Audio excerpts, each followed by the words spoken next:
She was missing a pretty significant portion of the left side of her jaw, and we knew that that had to be replaced. And we had a whole series of procedures that needed to be done to get her to the point where she had something that worked. She was also missing a pretty fair portion of the base of her tongue. She just didn't look like Margaret. To me, I thought it was not Margaret. She really looked horrible. She was completely enveloped in bandages. Her face was unrecognizable. She was so badly wounded. And the only thing I recognized was her hands. She had very distinctive, strong hands. And all you could see were her two big blue bright eyes just staring out. She couldn't speak, so she would write notes. I still have those papers, I still have those notes of things that she wanted to know, and one of the questions was, do I look like a monster? And I remember distinctly that it was while we were visiting her that the assignment editor from the international desk called, and he said to me, "So, Christiane, you ready to go back to Sarajevo?" And I thought, I felt, how insensitive can you be?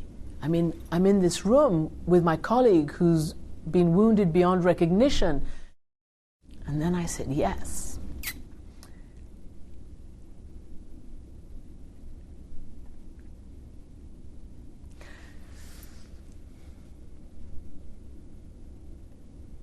I said I'd go back, and I know to this day that if I hadn't said yes then, I probably never would have gone back, and I never would have done this career. But I said yes because I couldn't say no. Perched on the edge of town, the United Nations peacekeepers... Hi, Margaret. Dug into Sarajevo. How are you doing, Margaret? Listen, we're on deadline now for a package, and luckily the news from you is good enough that we can afford... I guess the way Margaret's shooting changed me was it forced you to think about the nature of friendship, because we weren't fast friends when this happened. But I'm smoking your cigars. I owe you some. When you work out on the road for CNN or anybody else, you're traveling with a lot of different people, you're constantly changing crews, and you're all friends, but it's hard to form real intimacy with anybody as friends. A lot of it's, they're kind of superficial friendships. But with Margaret, I kind of learned that you are friends by definition because of what you went through. You went through the acid test together, and then the friendship and the deeper feelings grow from that. Hi, Margaret. How you doing? Is it?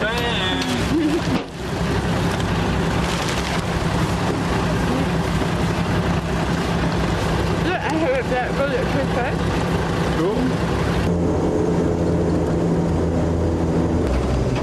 Cool. I was really reluctant to send Margaret back out. I was worried that, she had paid her dues, and I didn't want to endanger her again. I also could just see Margaret getting shot again, getting hurt again, and all of the cries would be, why in hell did Johnson and CNN permit her to go? Well, it wasn't a permit deal. Margaret was determined to go.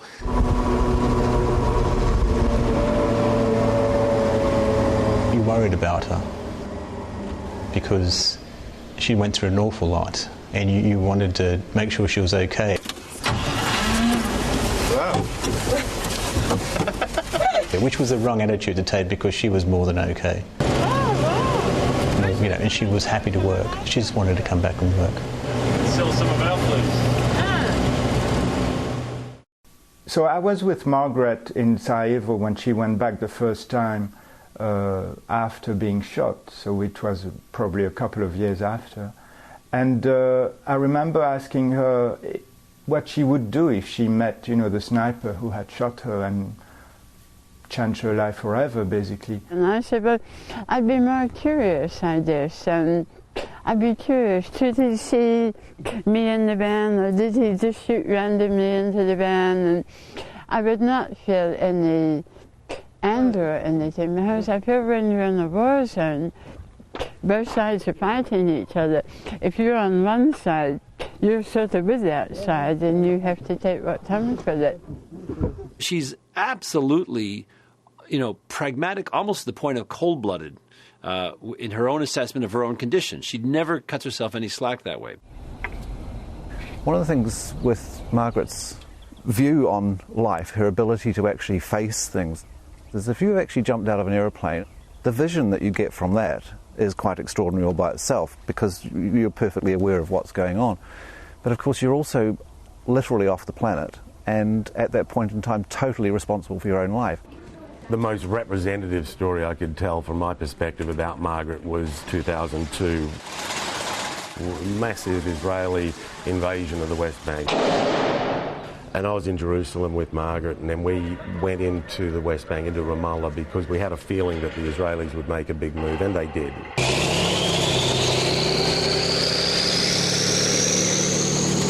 And then the Israelis surrounded the Makata, the headquarters of the Palestinian Authority, where Yasser Arafat was living. Israeli tanks and APCs, there were snipers, there were helicopters that fired some missiles into the place. And then just sort of coming down the street were this group of doctors and medical people from the hospital, and they were protesting the curfew, and they couldn't get supplies in and stuff like that. And they came marching down the road, and there was an Israeli armoured vehicle right at the entrance to the compound. And we thought they'd come up, they'd chant a few things, and they'd go away. No, they kept going. They walked right past the armoured vehicle and headed straight for Arafat's building. And I'm standing there with the other journalists. I'm thinking, these guys could get shot. You know, these guys, this could be a bad situation. I look around for Margaret, and I can't see her, and then I look back across, and she's right there in the middle of this group, walking across the compound. And I'm like, oh my God. So I then ran across to catch up. She was about 20 yards ahead, and I ran across it to catch up and got in with her.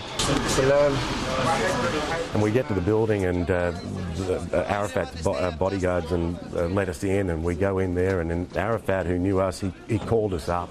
And of course, Margaret and I just went straight for Arafat and started asking questions. Here. I think some people are really brave people. Some people are cowards. Most of us sort of fit somewhere in between, and I decided to think of myself like that. I remember being with Margaret on Sniper Alley in Bosnia and Sarajevo, and dragging me up and down Sniper Alley getting shots, which, you know, the reason they call it Sniper Alley because they used to shoot at you. And Margaret would like run between the buildings, and I was attached on a cable to her doing sound.